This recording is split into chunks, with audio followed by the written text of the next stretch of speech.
I think that maybe the right move is to acquire some pitching via trade, and then maybe you go in there and go nuts with another one via free agency, and then maybe you kind of double up and play the hitter market after that. Seems like Jed, right off the bat, is kind of putting himself obviously in the Ohtani market, which he should. He's a big market. 100%. And then post that, it seems like if you read between the tea leaves on anything else, it's a lot of pitching. You're not hearing, those small, guys that you could be, in on. I mean, obviously they signed a left-hander out of Japan. And post that, there's not been much, but all the rumors that you do see is linked to pitching. And I do agree. I think that it's time to use the parts of that farm system that maybe you don't believe in, that maybe somebody else will, because, maybe they're higher would be higher in their system. And there's somebody that's, looks at these people or these players with, higher aspirations, or maybe just a better fit, because the Cubs are pretty stacked in the outfield. They're pretty stacked in the infield, and they're really stacked, in starting pitching in terms of the minor league system. So why not buy a proven, commodity in like a Bieber or Glasnow? But those two names don't surprise me, because I think if you look at those teams, the Rays, they certainly like to, pull trades like this right before they get to an extension, move somebody. 100%. And Cleveland's kind of like in a weird middling area where they can always seem to develop new pitching for cheaper. And who knows if they're going to be competing in that Central Division more or less, next year, because they are kind of stuck in the mud, it seems like. I'm right there with you.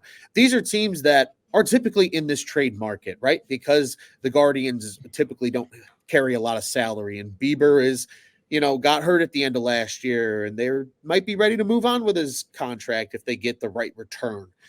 And Glasnow, $25 million, you mentioned, before an extension kicks in, the 1-year extension. Tampa knew it. They said, we're going to get him out there at a good price that teams are still going to give us something for him, because he's one guaranteed year at least.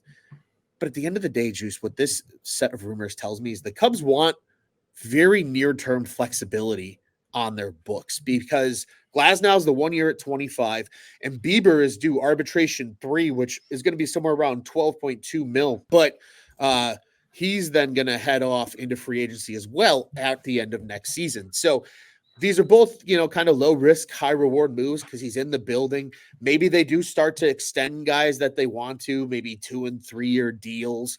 Maybe they try to be like the Atlanta Braves a little bit, just get guys in the building and then get them on a favorable contract if it all works out.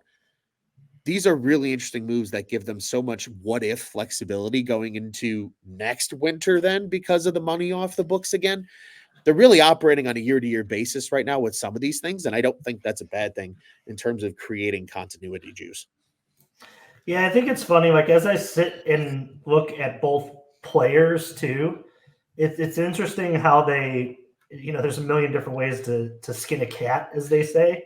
Yeah. And it's interesting to see, their rates in terms of, putting the ball in play and ground ball rate and things like that. They're not very different from each other. I think a lot of this comes down to health. Obviously, Glasnow has been one of those question marks in terms of, how healthy can he, remain. Bieber seems to, take the ball more times than not. So I don't think you can go wrong with either. It's almost interesting to see if Jed would play against both of them. Yeah. And just kind of think, is this one going to be cheaper than this one? And can I get the same, outlook with my, pitching infrastructure that I've built already, and kind of, work both ways to see. But it'll be interesting that they realistically, and I know Scott just put it in here, they could get both. They really could. If they wanted to, they really could. But I would imagine that won't be the case. But I don't know. It's just – well, because, Juice, you got to think about it this way. I was thinking about this a little bit earlier, and I actually had this question teed up for you, and then Scott teed us up onto this conversation. I wanted to ask, let's say the trade for either one of them, right? in terms of what you're giving up, maybe not the same players necessarily, but same design, let's say, right? Let's say it's a 6 to 10 prospect, maybe another 15 to 20 guy or 20 to 25 guy, and then another just prospect, maybe a guy that's just outside that top 30 potentially. If you had to give that up for both of them, like equal identical trades, you're making that trade 2 times. Do you do it with the Cubs prospect pool? Are you willing to do that twice to get both of them and get greedy, as my dad says here in the comments? I think a lot of it too depends on the names that are in this trade. I think it's hard to sit here and put them in tiers and go, yeah, 2 here, 2 here, 2 here, because if I'm giving up, like let's say that one of them is James Triantos. Like I like Triantos a lot, and I'm not saying that like I want to hold prospects. I don't, because I think that there's Eckerton. I like Eckerton. Yeah, right. there's our. You don't even know who Eckerton is.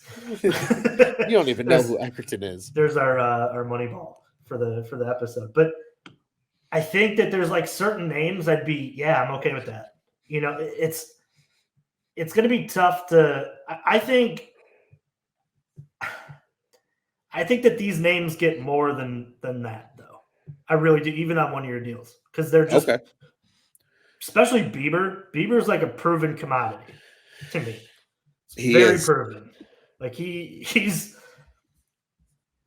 and Glasnow, maybe that's a little less. Maybe the return is a little less because of the the injuries and maybe the Rays are in a weird situation too, where they value guys differently in your system because that's just what they do. They seem to take these guys that are almost in the middle of the system, and maybe that's the way you get both.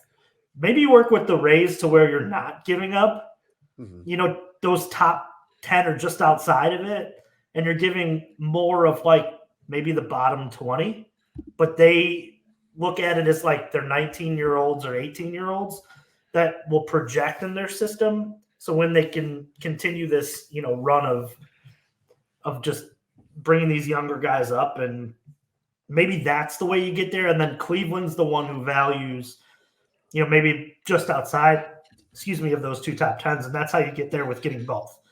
That's a possibility. Yeah, that's a good point. Juice, one last question for you on this topic. I want your honest answer before we start to move on here. If you had to pick one, who do you want more?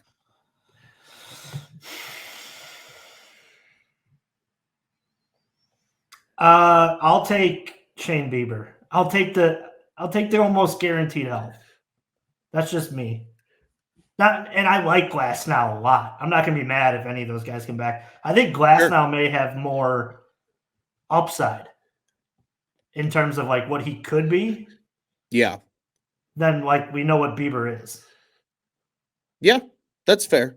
I think he's younger too. Bieber's younger. Bieber is younger. So that's what I was going to say, Juice, because I think for the longest time I personally was leaning the Glasnow side because I'm a sucker for the Rays are the second team I follow. I like Tyler Glasnow a lot. I've been kind of banging that drum, I feel like, for a little over a season and a half now. He would fit perfectly. I think dominance, he had an incredible year last year that he finally was healthy for. It took him a while to get back from the injury, but once he did, he looked great.